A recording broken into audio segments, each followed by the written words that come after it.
Hello everyone, welcome to the HardReset channel, and today I'm going to show you how to change the focus area on the Sony A6400 camera.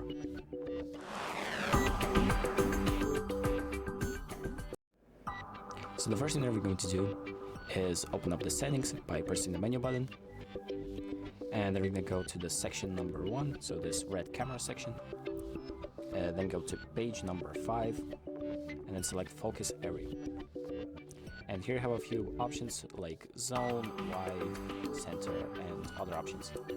And you wanna select the option that you want to use. And once you've done that, you can just exit out, and it will ask you to select the section that you want to be focused on in your view. So once you've done that, you just use these arrows and then select to lock it in, and then you can use your camera. So that's about it. Thank you for watching. I hope this video helps, and make sure to like and subscribe.